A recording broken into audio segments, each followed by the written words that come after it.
যুক্তরাষ্ট্র, ইসরায়েল ও ইরানের মধ্যকার যুদ্ধের আজ সপ্তম দিন চলছে। যুদ্ধের এ পর্যায়ে এসে আলোচনা এখন কুর্দিরা, কিন্তু কেন? এ নিয়েই আজকের সংবাদ বিশ্লেষণ রয়েছে। আমি আব্দুল আল হুসাইন, আর আমার সঙ্গে যোগ দিচ্ছেন প্রথম আলোর deputy head of online Monirul Islam. অসংখ্য ধন্যবাদ আপনাকে আলোচনায় যোগ দেওয়ার জন্য। আজকে যুদ্ধের সপ্তম দিন চলছে, তো এখন পর্যন্ত যুদ্ধের সর্বশেষ, আজ যদি বলি সর্বশেষ অবস্থা কি, এবং দুই পক্ষই কি আসলে হামলা চালিয়ে যাচ্ছে, যুক্তরাষ্ট্র, ইসরায়েল এবং ইরান? দেখুন, যুদ্ধ চলছে, ফলে যুদ্ধ শেষ হয়নি, হামলার ঘটনাগুলোও ঘটছে। আর সর্বশেষে আমরা জানতে পেরেছি যেটুকু যে সৌদি আরবে ইরানের হামলা হয়েছে, ইসরায়েলের তেল আবিবে হচ্ছে ক্ষেপণাস্ত্র হামলা হয়েছে, কুয়েতে হামলা হয়েছে, ক্ষেপণাস্ত্র হামলা হয়েছে, ওমানে হামলা হয়েছে, বাহরাইনের মানামায়ও হামলা হয়েছে। এসব ক্ষেত্রে হামলাগুলো করছে ইরানের পক্ষ থেকে, ওদের ড্রোন এবং ক্ষেপণাস্ত্র। এবং কিছু কিছু ক্ষেত্রে ক্ষেপণাস্ত্রগুলো, বেশিরভাগ ক্ষেত্রে বলা যায় ক্ষেপণাস্ত্রগুলো হচ্ছে কি নামিয়ে ফেলা হয়েছে। আর বিপরীত দিকে যদি তাকান, তাহলে ইরানেও হামলা হয়েছে, ব্যাপক বিস্ফোরণের শব্দ শোনা যাচ্ছে, আজকেও শোনা গেছে। কিন্তু সেটা হচ্ছে আমরা জানতে পারছি না, যদি ইরানের ভেতরকার পরিস্থিতিটা অনেক সাংবাদিকের পক্ষেই বা সংবাদ মাধ্যমের পক্ষে জানাটা খুব কঠিন, যার ফলে ক্ষয়ক্ষতিটা কেমন সেটা জানা যাচ্ছে না। তবে ইরানেও হামলা হচ্ছে, ফলে দুই পক্ষের মধ্যেই হচ্ছে গিয়ে পাল্টাপাল্টি হামলাটা চলছে। তবে হামলার যে মাত্রাটা, হামলার যে ফ্রিকোয়েন্সিটা, সেটা হচ্ছে গিয়ে কমে এসছে বলে অনেকে চোখে ধরা পড়েছে। আন্তর্জাতিক সংবাদ মাধ্যমগুলো সেই নিয়ে সংবাদটি করেছে যে আগের মতো যতগুলো হামলা হতো, সেই হামলাগুলো এখন মাত্রাটা কিছুটা কম। আপনি বলছেন যে হামলার মাত্রা কমে এসেছে, এটার কারণ কি হতে পারে? কি সমরাস্ত্র যে সংকট, সেটা নাকি অন্য কিছু? দেখুন, এখানে যদিও যুক্তরাষ্ট্রের পক্ষ থেকে বলা হচ্ছে বারবার যে তাদের হচ্ছে অস্ত্রের অফুরান ভান্ডার আছে, মজুদ আছে, ফলে দীর্ঘদিন তারা যুদ্ধটা চালিয়ে যেতে পারবে। বিপরীতে ইরানের পক্ষ থেকেও বলা হচ্ছে যে তাদের হচ্ছে সমস্ত কোনো ঘাটতি নেই। কিন্তু আমরা যদি দেখি, তাহলে যে তেল আবিব ভিত্তিক একটা প্রতিষ্ঠান, সেটা হচ্ছে একটা দেখিয়েছে যে কী পরিমাণ হামলাটা হয়েছে বা কী পরিমাণ অস্ত্র এই সময় ব্যবহার করা হয়েছে। সেখানে বলা হয়েছে 2000-এর বেশি, যুক্তরাষ্ট্র এবং ইসরায়েল এই নিয়ে 2000-এর বেশি হামলা চালিয়েছে। আর ইরান 571টি ক্ষেপণাস্ত্র ছুটেছে, আর ড্রোন হামলা চালিয়েছে 1391টি। তো ইরানের ক্ষেপণাস্ত্রের ক্ষেত্রে হচ্ছে ব্যালিস্টিক ক্ষেপণাস্ত্র ছিল, কিন্তু এখানে ইরানের ব্যালিস্টিক ক্ষেপণাস্ত্র নিক্ষেপের হার আগের তুলনায়, প্রথম দিনের তুলনায় পঞ্চম দিনে এসে 86% কমে গিয়েছিল বলে যুক্তরাষ্ট্রের একটা পর্যবেক্ষণ দিয়েছে। তারা বলছে যে এই সংখ্যাটা ধীরে ধীরে কিন্তু কমছে যতদিন যাচ্ছে। এবং ইরানের অস্ত্র ভাণ্ডারে কী পরিমাণ অস্ত্র মজুদ আছে, সেটা আসলে কোনো দেশেরটাই পুরোপুরি জানা যায় না। একটা ধারণা করা যায়, যেমন শাহেদ ক্ষেপণাস্ত্র ড্রোন, তাদের কী পরিমাণ মজুদ আছে বলা হচ্ছে গিয়ে 1000 সংখ্যায় তারা উৎপাদন করেছিল। কিন্তু গত বছর যখন যুক্তরাষ্ট্র হামলা চালালো, সেক্ষেত্রে অনেক তাদের ফ্যাসিলিটিসগুলো হচ্ছে গিয়ে ধ্বংস হয়ে যায়। তো সেক্ষেত্রে তাদের সামর্থ্যে কিছু ঘাটতি থাকতে পারে। তো সেটা একটা কারণ হতে পারে যে ইরান যে হামলাগুলো করছে, ড্রোনগুলো ছুটছে, তার অনেকগুলো ইন্টারসেপ্ট করা হচ্ছে। সেক্ষেত্রে 10টার মধ্যে হচ্ছে কি, ধরুন যদি 60টা যদি ইন্টারসেপ্ট করা হয়, তাহলে 2-3টা হচ্ছে আঘাত হানে। তো সেক্ষেত্রে তার 6টা হচ্ছে গিয়ে 7টা হচ্ছে অপচয় হচ্ছে। তো এইসব কারণে হতে পারে ইরানেও হামলার ফ্রিকোয়েন্সিটা ইরানও কমাচ্ছে, তার মজুদটা হচ্ছে ধরে রাখার জন্য। আচ্ছা, যদি সমরাস্ত্রের পরিমাণ কমে যায়, সেক্ষেত্রে যুদ্ধ কোন দিকে গড়াতে পারে? আরেকটা বিষয় একই সাথে জানতে চাই, যে এখন পর্যন্ত আমরা যেগুলো দেখলাম হামলার আপনি যেটা বলছিলেন, সবই আকাশপথে হচ্ছে। স্থলপথে কি হামলার কিংবা আগ্রাসনের কোনো আছে? মানে যদি যুদ্ধটা স্থলপথে গড়াবে কিনা, যেহেতু এখন হচ্ছে যুক্তরাষ্ট্র এবং ইসরায়েল দুটোই আকাশপথে হামলাটা চালাচ্ছে আমরা দেখছি, এবং ইরানও তাই আকাশপথে। স্থলে অভিযানের আমরা দেখতে পাচ্ছি না। কিন্তু আপনি যদি ইরাক যুদ্ধের দিকে তাকান, তাহলে ইরাকে স্থল অভিযান হয়েছিল, যে কারণে যুক্তরাষ্ট্র ইরাককে পরাজিত করেছিল যুদ্ধে, এই অর্থে। কিন্তু ইরানে স্থল অভিযান চালানো হবে কি না, সেটা নিয়ে যুক্তরাষ্ট্রের প্রেসিডেন্ট সর্বশেষ বলেছেন ইরানের স্থল অভিযান চালানো অপচয় হবে। সর্বশেষ এই কিছুক্ষণ আগে উনি জানালেন অপচয় হবে। তার মানে যুক্তরাষ্ট্রের দিক থেকে স্থল অভিযানের কোনো ইঙ্গিত এই মুহূর্তে নেই। আবার ইরান বলেছে, হুঁশিয়ারি দিয়েছে তাদের পররাষ্ট্রমন্ত্রী আরাকচি, তো বলেছেন যে স্থল অভিযান চালালে তারা হচ্ছে কঠোরভাবে তারা মোকাবেলা করবে। তো কিন্তু এর মধ্যে আমরা জেনেছি যে সিআইএ, যুক্তরাষ্ট্রের গোয়েন্দা সংস্থা সিআইএ, এই স্থল অভিযানে কুর্দিদের ব্যবহারের একটা পরিকল্পনা করছে।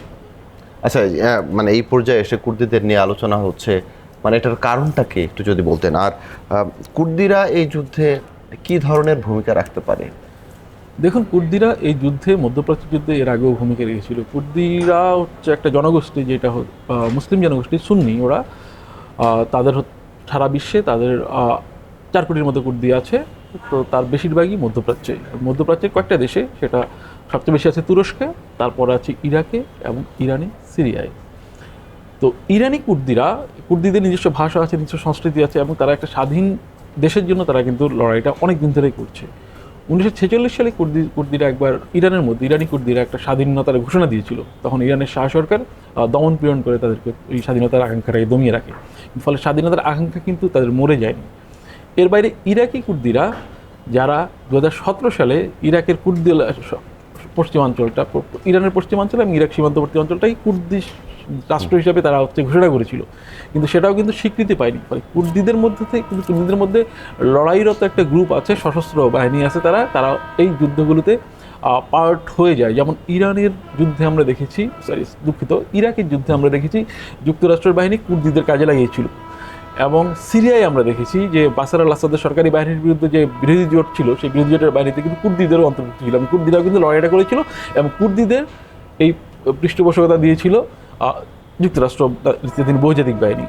তো ইরানের ক্ষেত্রেও যেহেতু স্থল অভিযান যুক্তরাষ্ট্র নিজে চালাচ্ছে না, সেক্ষেত্রে ইরানের ক্ষেত্রে কুর্দিদের দিয়ে সেই স্থল অভিযান চালানোর একটা পরিকল্পনা হচ্ছে বলে শোনা যাচ্ছে, যেটা সিআইএ করছে। তাহলে গ্রাউন্ডের জায়গাটাতে কুর্দিদেরকে সামনে ঠেলে দিয়ে আকাশপথে ইসরায়েল এবং যুক্তরাষ্ট্র হামলা করবে, ফলে ইরানকে পরাভূত করা অনেক সহজ হবে। কিন্তু এখানে একটা জিনিস বলে রাখি, যে ইরাক যুদ্ধ এবং সিরিয়া যুদ্ধে কুর্দিরা অংশগ্রহণ করলেও কিন্তু পরবর্তী যুদ্ধের শেষে তাদের গিয়ে বাটোয়ারার ক্ষেত্রে তাদের স্বার্থটা কিন্তু রক্ষিত হয়নি।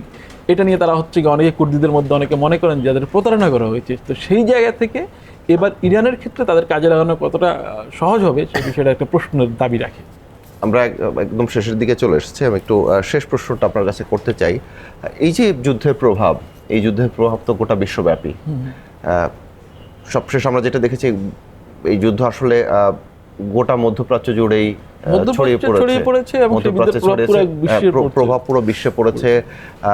হরমুজ প্রণালী বন্ধ করে দেওয়া হচ্ছে, জ্বালানি দাম বেড়ে গেছে, জ্বালানি একদম পুরো বিশ্বই আসলে অস্থির অবস্থায় চলে গেছে। তা এইটার আসলে শেষ কোথায়? আর আরেকটা বিষয় যে এখন পর্যন্ত যেহেতু 7 দিন হয়ে গেল, এখন পর্যন্ত কি মানে এই যুদ্ধ বন্ধের কিংবা স্থগিতের কোনো কি আলোচনার কোনো লক্ষণ দেখা যাচ্ছে? দেখুন, গত বছর জুন মাসে যখন যুক্তরাষ্ট্র ইসরায়েল ইরানে হামলা চালিয়েছিল, সেটা অভিযানটা চলেছিল 12 দিনের পর একটা আলোচনার মধ্য দিয়ে যুদ্ধটা থামে, এবং তারপর আলোচনা 2 দফায় কিন্তু আলোচনা চলেছিল, যদি আলোচনা ফলপ্রসূ হয়নি, এবং এখন আমরা যুদ্ধ শুরু হলো। এই যুদ্ধটা শুরু হওয়ার পর যেটা আঞ্চলিক অস্থিরতার পাশাপাশি বিশ্বের জ্বালানি বাজার, অর্থনীতি, বাণিজ্যকে অস্থির করে তুলেছে। সবাই গিয়ে যুদ্ধটা থামুক সেটা চায়, এবং বিশেষ করে মধ্যপ্রাচ্যের যে দেশগুলো, যেগুলো গত বছর বা আগের যুদ্ধে প্রভাবিত হয়নি, যারা আক্রান্ত হয়নি, তারাও কিন্তু এবার যুদ্ধে আক্রান্ত। যে আপনি সৌদি আরব বলেন, ওমান বলেন, কাতার বলেন, দুবাই, আমিরাত বলেন, সবগুলো দেশ কিন্তু কোনো না কোনোভাবে আক্রান্ত হচ্ছে, ইরানের ড্রোন হামলা হচ্ছে, বা এই যুদ্ধের মধ্যে তারা পড়ে গেছে, এবং তারাও এই যুদ্ধটা দ্রুত অবসান চায়। আমরা দেখেছি সৌদি প্রতিরক্ষামন্ত্রী এবং আমিরাতের প্রতিরক্ষামন্ত্রী তারা আলোচনা করেছেন এই যুদ্ধটা কীভাবে বন্ধ করা যায়, কিন্তু যুদ্ধ বন্ধ করার ইঙ্গিত কিন্তু এখনও আমরা দেখছি না, বন্ধ হওয়ার কোনো ইঙ্গিত দেখছি না। কারণ যুক্তরাষ্ট্রে যে ট্রাম্প যে যুদ্ধ শুরু করলেন এককভাবে প্রেসিডেন্ট, সেটা বৈধতার প্রশ্ন ছিল, কতটা বৈধ নিয়ে যে প্রস্তাব তোলা হয়েছিল, সেই প্রস্তাবটা কিন্তু হেরে গেছে। এর বৈধতা, এই যুদ্ধটা যুক্তরাষ্ট্রের জায়গা থেকে বৈধতা পেয়েছে, যুক্তরাষ্ট্রের আইনসভার দিক থেকে, যুদ্ধটা জায়েজ হয়ে গেল ওদের দিক থেকে, ফলে তারা যুদ্ধ চালিয়ে যাচ্ছে। আবার ইরান বলছে যে যুক্তরাষ্ট্রের সঙ্গে আলোচনার প্রসঙ্গে ইরানের আরেকটি বলছেন পররাষ্ট্রমন্ত্রী যে যুক্তরাষ্ট্রের সঙ্গে এর আগে কয়েক দফা আলোচনা করেছে, এবং আলোচনা করে কি প্রতারিত হয়েছে ইরান, পরে আলোচনার টেবিলে তারা এখন আর যাবে না। তার মানে ইরানের অবস্থানও কিন্তু এক্ষেত্রে অনমনীয়। তো ফলে আপনি বুঝতেই পারছেন যে আসলে আমাদের যুদ্ধটা দেখতেই হচ্ছে। অসংখ্য ধন্যবাদ আপনাকে সংবাদ বিশ্লেষণে অংশ নেওয়ার জন্য। দর্শক, রাজনীতি, অর্থনীতি, অপরাধ, আন্তর্জাতিক এরকম নানা বিষয়ে নিয়ে সংবাদ বিশ্লেষণে আমরা প্রতিদিনই আপনাদের সামনে হাজির হব। এতক্ষণ আমাদের সঙ্গে থাকার জন্য ধন্যবাদ। থাকুন ভালোর সাথে, আলোর পথে।